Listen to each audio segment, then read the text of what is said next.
दरम्यान आरोपी खरातचे शिर्डीत मोठे लागेबांधे असल्याची शक्यता आहे। खरातची 3 IAS अधिकाऱ्यांसोबत भेट असल्याची माहिती अटकेच्या 3 दिवसाआधी ही बैठक झाल्याची माहिती समोर आली। विनोद नामक व्यक्तीनं भेट घडवून आणल्याची देखील माहिती समोर आली आहे।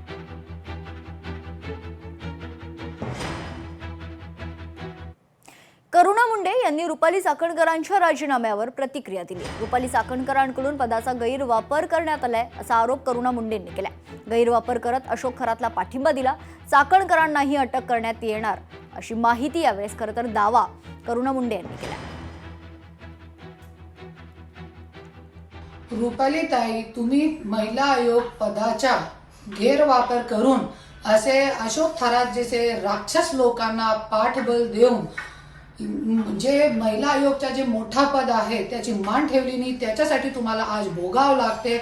याच्यामध्ये कोई महिला म्हणून तुम्हाला सॉफ्ट टार्गेट करत नाही। जे तुम्ही केल्यात ते तुम्हाला भोगावं लागलं। पूजा चौहान, गौरी गर्जे, करुणा मुंडे, रेणू शर्मा इतके लोकांची तुम्ही म्हणताय की खरातचे बद्दल ते तुमचे गुरु होते आणि तुम्हाला त्यांच्याबद्दल काहीच माहित नाही होता।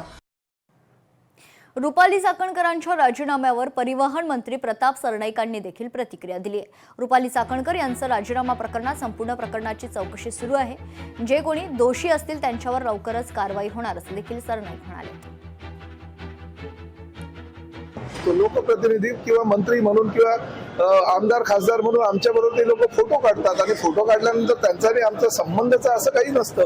परंतु ठीक आहे, हे जरी सत्य असलं तरी शेवटी आमच्या बरोबर त्यांचे फोटो आहे, सत्य नाकारता येणार नाही। त्यामुळे पोलिसांनी त्यांची चौकशी करणं गरजेचं आहे आणि चौकशी अंती जे काही दोषी असतील त्याच्यावर निश्चितपणे कारवाई केली जाईल। लोकशाही मराठी ऐका, पहा, जागरूक रहा।